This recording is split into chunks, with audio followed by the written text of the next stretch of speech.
സംഖ്യ അദ്ധ്യായം 4 കൊഹാത്യരുടെ കടമകൾ.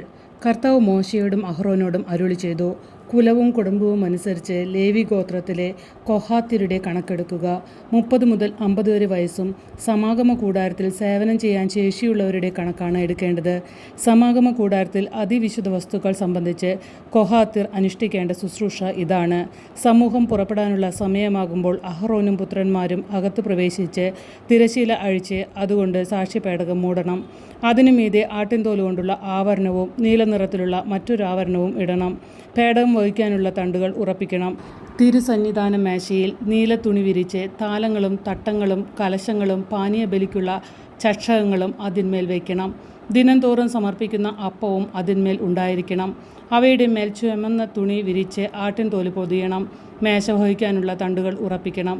നീല തുണി കൊണ്ട് വിളക്കുകൾ, തിരി മുറിക്കാനുള്ള കത്രികകൾ, തട്ടങ്ങൾ, എണ്ണപാത്രങ്ങൾ ഇവ മൂടണം. അതിൻ്റെ സകല ഉപകരണങ്ങളും ആട്ടിൻതോൽ പൊതിഞ്ഞ് ചുമക്കാനുള്ള തണ്ടിൽ സ്ഥാപിക്കണം. സുവർണ ബലിപീഠത്തിന്മേൽ നീല തുണി വിരിച്ച് ആട്ടിൻതോൽ പൊതിഞ്ഞ് അത് വഹിക്കാനുള്ള തണ്ടുകൾ ഉറപ്പിക്കണം. വിശുദ്ധ സ്ഥലത്ത് ശുശ്രൂഷയ്ക്ക് ഉപയോഗിക്കുന്ന പാത്രങ്ങളെല്ലാം നീല തുണിയിലാക്കി ആട്ടിൻതോൽ പൊതിഞ്ഞ് അത് വഹിക്കാനുള്ള ചട്ടക്കൂടിൽ സ്ഥാപിക്കണം. ബലിപീഠത്തിൽ നിന്ന് ചാര നീക്കിയതിന് ശേഷം അതിന്മേൽ ചെമന്ന തുണി വീരിക്കണം. ബലിപീഠത്തിലെ ശുശ്രൂഷയ്ക്ക് ഉപയോഗിക്കുന്ന ഉപകരണങ്ങളെല്ലാം അഗ്നി കലശങ്ങൾ, മുൾക്കരണ്ടികൾ, കോരികകൾ, തട്ടങ്ങൾ എന്നിവ അതിന്മേൽ വയ്ക്കണം. അതിനു മുകളിൽ ആട്ടിൻതോൽ വിരിച്ച് അത് വഹിക്കാനുള്ള തണ്ടുകൾ ഉറപ്പിക്കണം. അഹ്റോനും പുത്രന്മാരും കൂടി വിശുദ്ധ സ്ഥലവും അതിലെ ഉപകരണങ്ങളും പൊതിഞ്ഞു കഴിഞ്ഞ് സമൂഹം പുറപ്പെടുമ്പോൾ വാഹകരായി കൊഹാത്യർ വരണം. എന്നാൽ അവർ വിശുദ്ധ വസ്തുക്കളെ സ്പർശിക്കരുത്, സ്പർശിച്ചാൽ മരിക്കും. ഇവയെല്ലാമാണ് കൊഹാത്യർ വഹിക്കേണ്ട സമാഗമ കൂടാരത്തിലെ സാധനങ്ങൾ. പുരോഹിതനായ അഹ്റോൻ്റെ മകൻ ഏലയാസർ ദീപത്തിനു വേണ്ടി എണ്ണ, സുഗന്ധധൂപം, അനുദിന ധാന്യബലിക്കുള്ള സാധനങ്ങൾ, അഭിഷേക തൈലം എന്നിവയുടെ മേൽനോട്ടം വഹിക്കണം. കൂടാരത്തിലെയും അതിലുള്ള സകല സാധനങ്ങളുടെയും വിശുദ്ധ സ്ഥലത്തിൻ്റെയും അതിലെ ഉപകരണങ്ങളുടെയും ചുമതല അവൻ തന്നെ വഹിക്കണം.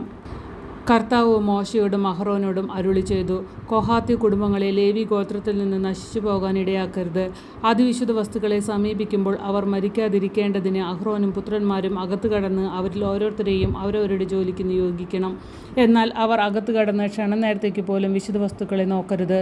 നോക്കിയാൽ അവർ മരിക്കും. ഗർഷോന്യരുടെ കടമകൾ. കർത്താവ് മോശയോട് അരുളിച്ചെയ്തു, കുലവും കുടുംബവും അനുസരിച്ച് ഗർഷോന്യരുടെ കണക്കെടുക്കണം. 30 മുതൽ 50 വരെ വയസ്സും സമാഗമ കൂടാരത്തിൽ സേവനം ചെയ്യാൻ ശേഷിയുമുള്ളവരുടെ എണ്ണമെടുക്കുക. ഗർഷോനി കുടുംബങ്ങൾക്ക് ശുശ്രൂഷ ചെയ്യുന്നതിനും ഭാരം വഹിക്കുന്നതിനുമുള്ള പങ്ക് ഇതാണ്.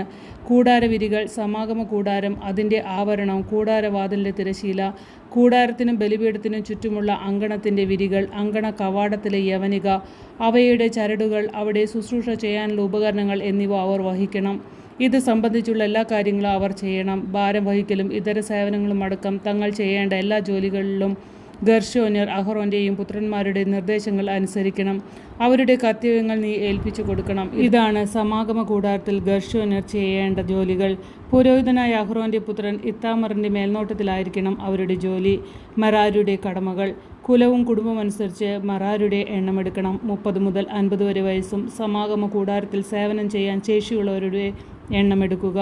സമാഗമ കൂടാരത്തിലെ ശുശ്രൂഷയിൽ അവർ ചുമക്കേണ്ട സാധനങ്ങൾ ഇവയാണ്: കൂടാരത്തിൻ്റെ ചട്ടങ്ങൾ, അഴികൾ, തൂണുകൾ, അവയുടെ പാദകുടങ്ങൾ, ചുറ്റുമുള്ള അങ്കണത്തിലെ തൂണുകൾ, അവയുടെ പാദകുടങ്ങൾ, കൊളുത്തുകൾ, ചരടുകൾ, ഇവയോട് ബന്ധിച്ചുള്ള മറ്റു സാമഗ്രികൾ, അവർ വഹിക്കേണ്ട സാധനങ്ങൾ ഇനം തിരിച്ച് അവരെ ഏൽപ്പിക്കണം. ഇവയെല്ലാമാണ് മെറാര്യർ പുരോഹിതനായ അഹ്റോൻ്റെ മകൻ ഇത്താമറിൻ്റെ മേൽനോട്ടത്തിൽ സമാഗമ കൂടാരത്തിൽ ചെയ്യേണ്ട ജോലികൾ. ലേവ്യരുടെ എണ്ണം. സമാഗമ കൂടാരത്തിൽ ജോലി ചെയ്യാൻ 30 മുതൽ 50 വരെ വയസ്സും സേവനശേഷിയുമുള്ള കൊഹാത്യരുടെ കുലവും കുടുംബമനുസരിച്ച് മോശയും അഹ്റോനും സമൂഹ നേതാക്കളും കൂടി എണ്ണി തിട്ടപ്പെടുത്തി. കുടുംബമനുസരിച്ച് അവരുടെ എണ്ണം 2750 ആയിരുന്നു. മോശയോട് കർത്താവ് കൽപ്പിച്ചതനുസരിച്ച് മോശയും അഹ്റോനും കൂടി കൊഹാത്യ കുടുംബങ്ങളിൽ നിന്ന് സമാഗമ കൂടാരത്തിൽ സേവനം ചെയ്യാനുള്ളവരുടെ കണക്കെടുത്തപ്പോൾ ലഭിച്ച സംഖ്യയാണിത്. 30 മുതൽ 50 വരെ വയസ്സും സമാഗമ കൂടാരത്തിൽ സേവനം ചെയ്യാൻ ശേഷിയുള്ള ഗർഷോന്യരുടെ എണ്ണം അവരുടെ കുലവും കുടുംബവും അനുസരിച്ച് 2630 ആയിരുന്നു. കർത്താവിൻ്റെ കൽപ്പനയനുസരിച്ച് മോശയും അഹ്റോനും കൂടി ഗർഷോ കുടുംബങ്ങളിൽ നിന്ന് സമാഗമ കൂടാരത്തിൽ സേവനം ചെയ്യാനുള്ളവരുടെ കണക്കെടുത്തപ്പോൾ ലഭിച്ച സംഖ്യയാണിത്. 30 മുതൽ 50 വരെ വയസ്സും സമാഗമ കൂടാരത്തിൽ സേവനം ചെയ്യാൻ ശേഷിയുള്ളവരുടെ മെറാരുടെ എണ്ണം അവരുടെ കുടുംബം അനുസരിച്ച് 3200 ആയിരുന്നു. മോശയോട് കർത്താവ് കൽപ്പിച്ചതനുസരിച്ച് മോശയും അഹ്റോനും കൂടി എണ്ണ തിട്ടപ്പെടുത്തിയതാണിത്. 30 മുതൽ 50 വരെ വയസ്സും സമാഗമകൂടാരത്തിൽ ഭാരം വഹിക്കാനും ശുശ്രൂഷ ചെയ്യാനും ശേഷിയുമുള്ള ലേവ്യരെ മോശയും അഹ്റോനും സമൂഹ നേതാക്കളും കൂടി എണ്ണിയപ്പോൾ അവർ 8580 പേരുണ്ടായിരുന്നു. കർത്താവിൻ്റെ കൽപ്പന പ്രകാരം മോശ ഓരോരുത്തർക്കും അവരവരുടെ ജോലികൾ ഏൽപ്പിച്ചു കൊടുത്തു. അങ്ങനെ അവിടുന്ന് കൽപ്പിച്ചതനുസരിച്ച് മോശ അവരുടെ കണക്കെടുത്തു.